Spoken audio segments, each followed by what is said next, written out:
2 years ago, I arrived at a critical point in my creative work that nearly brought me to a complete standstill. Given that my creative output has proceeded virtually without interruption since I was 14 years old, this came as something of a shock.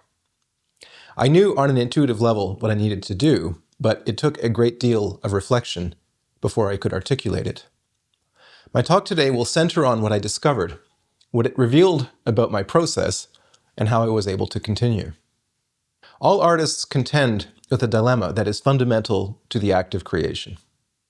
You cannot express your individual subjectivity without the voluntary adoption of constraints. If authentic individual expression does not come into contact with an opposing force, it loses its vitality, no matter how bold the vision, how sublime the thought. This tension has shaped my entire creative life. However, working within limitations necessarily involves a certain violence.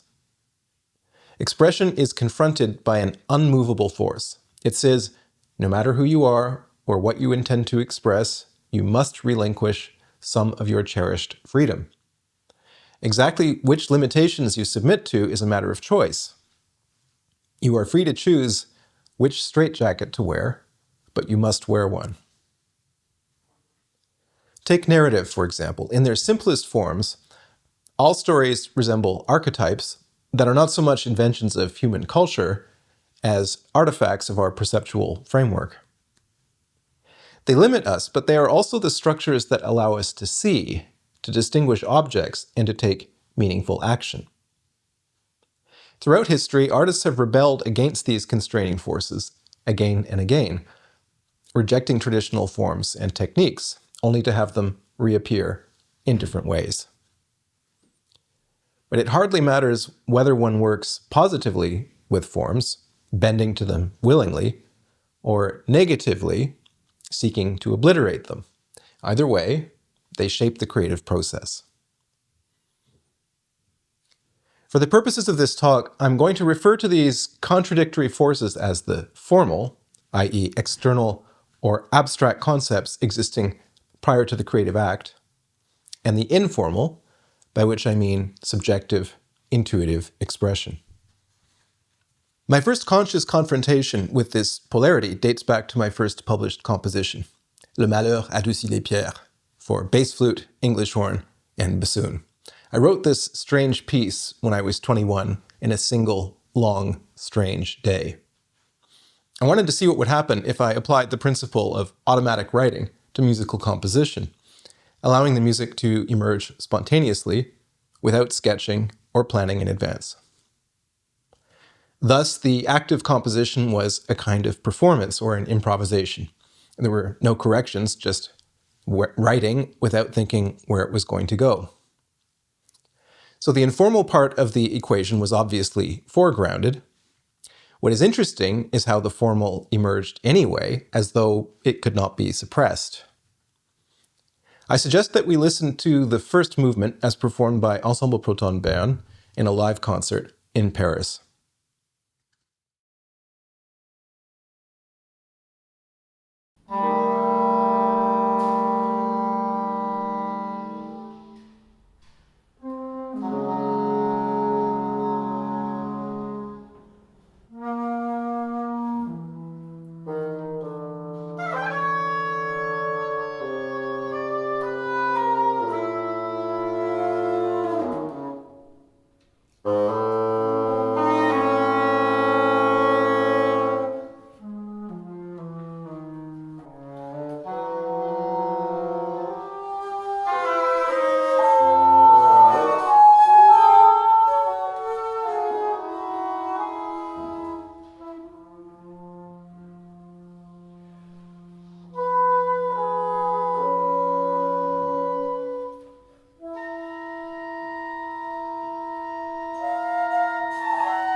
So even in this situation, in which there was no consciously ordained form, no pre-existing material, no obvious harmonic framework, A form emerged, nevertheless, almost by itself.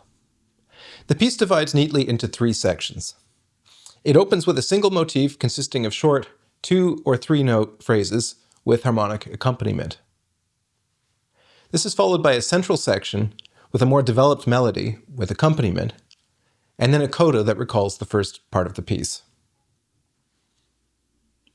The nature of the form is not important. What is interesting is that any form emerged at all when none was intended.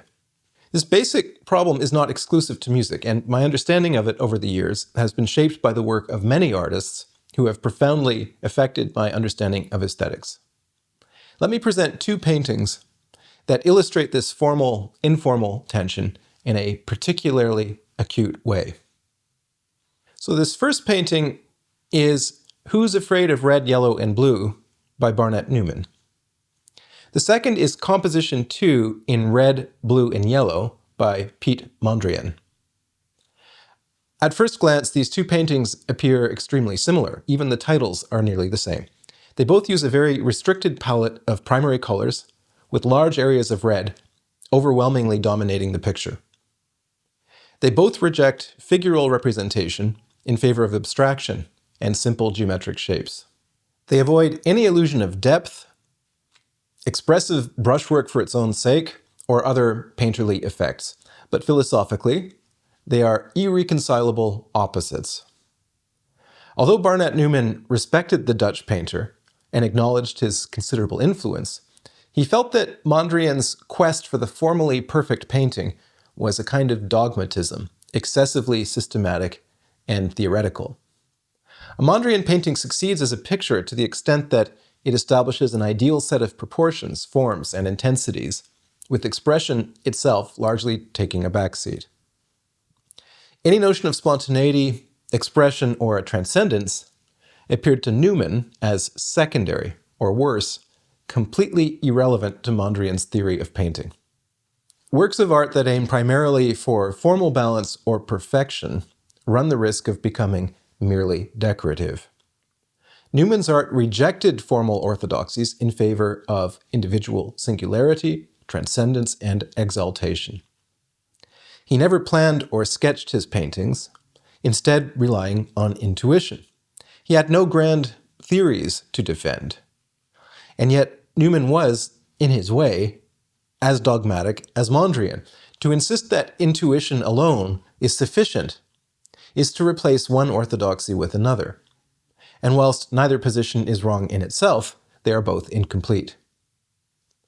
A productive confrontation between the leveling tendencies of forms and the freedom of the individual is necessary in order to avoid becoming trapped in a mannerist style. Both Mondrian and Newman believed too strongly in their own myths and ended up occupying a very thin territory from which they could scarcely deviate. Great things are born of a confrontation between the two, a tension that cannot be resolved, only depicted. If you'd like to be the first to read exclusive essays that are not available anywhere else, representing my thoughts on art and culture and music, head over to Patreon, where you can not only support my work, but gain exclusive access not only to these writings, but to a whole community of people with whom I interact on a nearly daily basis. In 2018, I composed a piece, Sextet in 2 Parts, that in some respects is extremely far removed from the trio that we heard earlier. This is an unusual item in my catalog, and in many respects it constitutes a limit point. From there, I could go no farther. At the time, I was struggling with the problem of multi-movement forms, and I wondered how I could reinvigorate the relation of the parts to the whole. The solution I eventually found was to write a piece in 2 movements that are polar opposites in every respect. The first movement would be extremely strict, based on a complex set of rhythmic proportions that had to be worked out in advance with great precision. The second movement would be freer, less abstract and more impressionistic. And rather than attempting to somehow resolve this opposition between 2 movements that hardly seem to belong to the same work, I wanted to foreground it. Let me play a short excerpt from the first movement. It begins with a duo for basset horn and bass flute, and later expands to the rest of the ensemble.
This section made extreme demands on my abilities.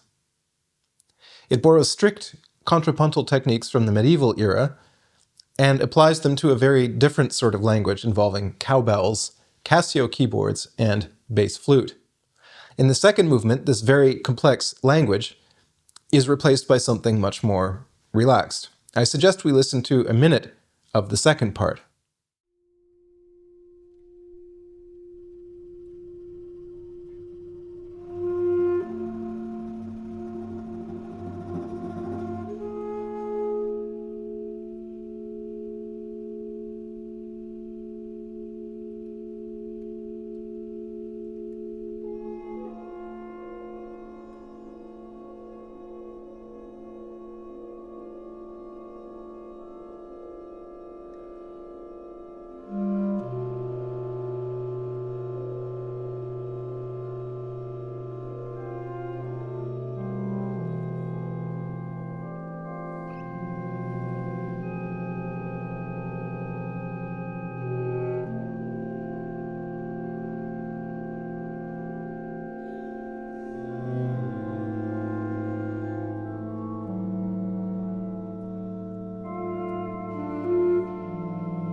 The point is that I decided to simply depict the opposition rather than to resolve it. And this is something that has also played out in real life with real people. Let me give you an example. There was a famous animosity between the French composer Pierre Boulez and the American Morton Feldman. Boulez was a leading light of post-war composition in France, a position he maintained for over 60 years. Feldman was one of the most significant American composers of his generation. Both were given to polemicizing, but with very different points of view. And perhaps not surprisingly, the two detested one another. Feldman referred to Boulez as everything I don't want art to be. In turn, Boulez considered Feldman not to be a serious artist. Let me pull apart this dispute and uncover the attitudes that led to it in the first place. Essentially, Feldman felt that for Boulez, music was a matter of pure construction. What mattered was how it was made, not how it sounded. An elegant, well-conceived structure, in other words, was its own justification. Feldman, on the other hand, famously declared that he had no system and no methods. He claimed to work intuitively and directly, allowing his feelings and his sensibility to guide him. In fact, in an essay about the poet Frank O'Hara, Feldman had this to say: "Unlike Auden or T.S. Eliot, who never stopped writing for the undergraduate, Frank O'Hara dispenses with everything in his work but his feelings." It's a good line, memorable and easy to quote, but this notion of the self-sufficiency of subjectivity bears further scrutiny. As with all such stories, there is a great deal of self-mythologizing going on, especially from Feldman. It is as reductive to claim that Boulez was only interested in how pieces were made, as it is to state that Frank O'Hara brought nothing but his feelings into his work. A closer look at Feldman's works reveals that they are, in fact, very carefully and deliberately made, revealing great formal sophistication. Nevertheless, this is a useful framework for understanding one of the central polarities of 20th century art. What is interesting is how frequently it arises in every artistic discipline. As with the Mondrian-Newman example, both Feldman and Boulez were, in their way, correct. The problem lies elsewhere. The danger is not the excessive formalism of Boulez, nor is it the unrestrained subjectivity of Feldman. It is the search for purity. It is the temptation to subscribe wholly to the one or to the other. This unresolvable conflict lies at the heart of the artistic endeavor, not the heroic overcoming of limits. Samuel Beckett critiqued this in a memorable passage of his Trois Dialogues. His argument is that art that never leaves the domain of the possible can do little more except move a little bit farther along the same old road. Instead, he is interested in an art that depicts the impossibility of expression, along with the necessity of expression. I recall very precisely the point at which this dilemma became not abstract, but very concrete for me. I knew I was a composer by the time I was 14 years old. Before that point, I invented little pieces which I played myself, but I either did not or could not write them down. But I began writing down my pieces with almost no knowledge of musical technique. Finally, when I was 18, I embarked on a period of formal study of composition. At that point, the first major gap between what I wanted to do and what my technique allowed me to do began to appear. I was forced to recognize that in order to go farther, I would have to voluntarily enter a period in which my ability to express myself would be severely inhibited. Suddenly, I could barely join two notes together. I began to second-guess everything I wrote. I now understand that that period was both absolutely necessary and intensely fruitful. After a process of eliminating everything that was automatic, robotic, or a mere reformulation of other people's ideas, perhaps 1% remained that was truly necessary. But with continued care and attention, that 1% gradually grew into something more substantial. So here I want to make abundantly clear that technique, as such, plays only a very limited role in what I'm attempting to describe. One of the hidden dangers of technique is that it can provide a false sense of certainty. In other words, you can say to yourself that your piece is good because you have an excellent command of counterpoint, or harmony, or orchestration. But technique can all too easily become an end unto itself, a cache-misère. You might have nothing to say, but you can create a very attractive shell in order to hide this fact. Necessity is the key word. Intense necessity creates an aura, a sense that every detail of a composition or of a painting is precisely tuned to be as compelling as possible. The photographer Thomas Struth has spent his career making enormous prints from 8x10 negatives. He's a photographer of the spectacular, the massive, the hyper-detailed. And his impressive images indeed require tremendous technical refinement and skill to produce. They present us with an idealized, godlike perspective, the subject rendered with uncanny perfection and balance, always perfectly sharp, always impeccably exposed. Here are two examples of his architectural work.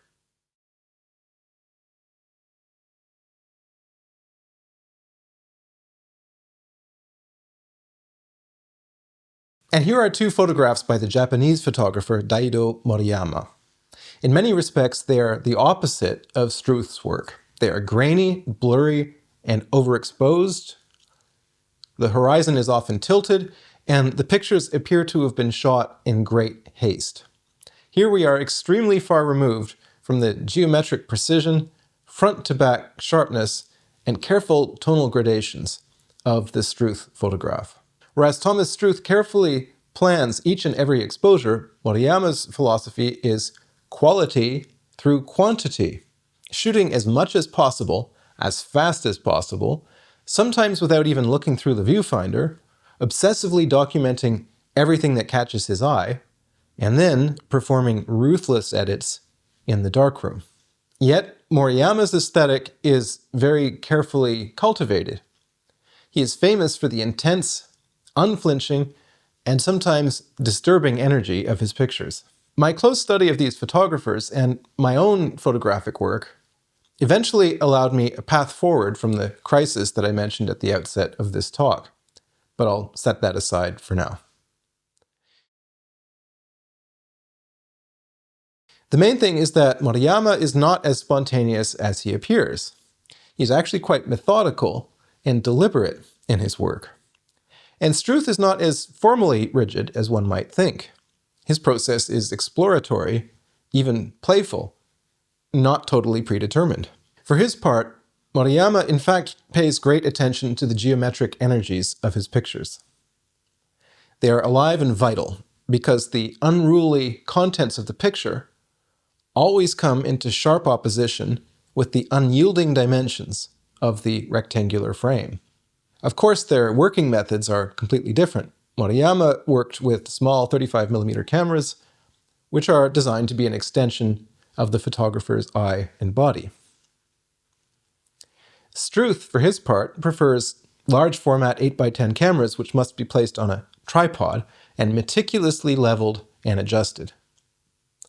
But if his pictures were merely formally perfect, if they had nothing troubling or unresolved about them, we wouldn't look twice. And if Moriyama's pictures truly were nothing more than snapshots, they would be no more interesting than the billions of photos taken every year on smartphones. This tendency to exaggerate on one side or the other fulfills an obvious psychological need. It's not a mystery why so many artists think this way. For one, it simplifies the world, creating a comforting sense of certainty. And certainty can be very attractive to artists who tend to be somewhat neurotic and to obsess with the ways that they are perceived by others. But there is no certainty in art, only process nourished by doubt. And this is perhaps where my own work lives, since I've never been certain about anything I've created. Far from it. I have absolutely no ability to understand or to explain my own work, something that is better left to others. So now I'm going to immediately contradict myself by talking about my piano piece number 11. This work forms part of a long series of such pieces, begun in 2011 and continuing to the present day. Number 11 was written in 2023, more than 20 years after Le Malheur à Lucille et Pierre, but the essential spirit behind the two pieces is, I believe, not that different. My intention with the piano pieces is to create a series that could span much of my creative life, functioning as a musical diary reflecting my evolving concerns. I have made no attempt to create a continuity across these pieces. While there are, of course, common fingerprints across all of them, each piece stands alone, both formally and technically. In piano piece 11, the search for an essential freedom is obvious, a freedom of line and of phrase. In a contrapuntal three-part texture, each individual line arches across the entire keyboard with large leaps and flexible, quasi-improvisando rhythms that nevertheless are notated with precision. The phrases are periodically interrupted by long resonances that serve to articulate and to channel them. In this piece, I believe there is a tension between an essentially classical mode of writing, with its emphasis on line, counterpoint, and familiar pianistic gestures, and an extremely elastic and free form of writing. For me, it approaches an ideal.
Although I could not have put a name to it when I was younger, it seems to me now that the art that interests me most and that I most want to make is one that sits between categories, never eager to give away its secrets.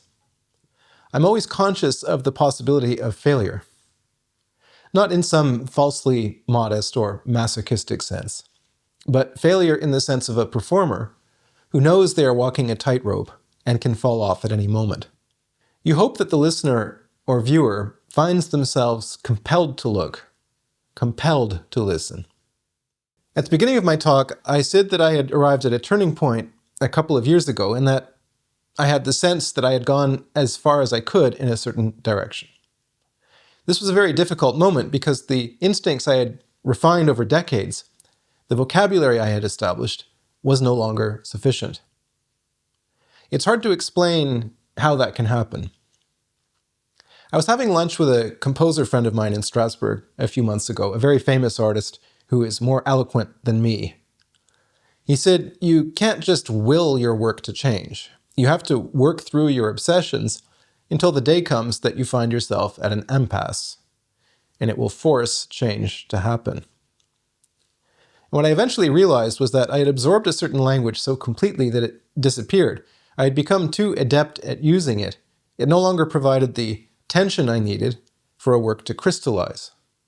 And interestingly, the solution was to focus on photography. I've always been interested in photographs, but from 2023 onwards, photography nearly overtook composition in my creative life for a time. The reason is that it provides the most condensed version of the polarity we have been discussing. The photographer does not exactly create out of nothing, but rather chooses out of the infinite number of configurations that reality presents them. And it happens in no time at all, 1/250th of a second. The discipline of photography is, in some respects, even more arduous than that of composition, because you can't endlessly make corrections. You've got to move with the incandescent moment of first encounter. And the frame lines cannot be ignored. There is a permanent tension between the contents of the frame and the rectangle. After shooting tens of thousands of frames, mainly depicting scenes in the rural part of Germany where I have my studio, I've come to appreciate the value of instinct, precision, and quickness. These are among the most difficult qualities to develop as an artist. Yet it was from these that I was able to continue. Regarding his dispute with Boulez, Feldman once remarked that tragedy is when two people are right. And the central lesson of my work so far is that this particular tragedy cannot be averted. It is foundational, the essential precondition for creation to take place at all. It is out of the unresolvable confrontation of opposites, rather than their dialectical synthesis, that the most powerful art arises. Art can be precise without resolving its own contradictions. True precision is precisely the recognition that these contradictions can only be depicted, never resolved. Every artist has in them the fear of a certain type of work, a kind of aesthetic hell that they know too well and are concerned with avoiding. They also know that if their discipline were to slacken, if they were to become too complacent, they would run the danger of ending up there. Of course, that is a personal matter, but it is also a very revealing one. Find out what an artist is afraid of making, and you will understand a lot about them. And I think in my case, the greatest fear is with making things that are obvious, making works that resolve themselves immediately, that are merely pleasant, or that do not contain the grain of a certain irreducible mystery. I've often had a recurring dream. In it, I'm attending the late premiere of a work that I'd written years before and soon forgotten. The piece is long, rather austere, almost casually written, marked by a spirit of playfulness. Listening to it, I realize I've never done anything better. As the piece was the result of no particular intention. I believe this dream symbolizes a profound desire to arrive at a music that is precise and totally spontaneous all at once. Perhaps one day I'll manage it. Thank you for your time.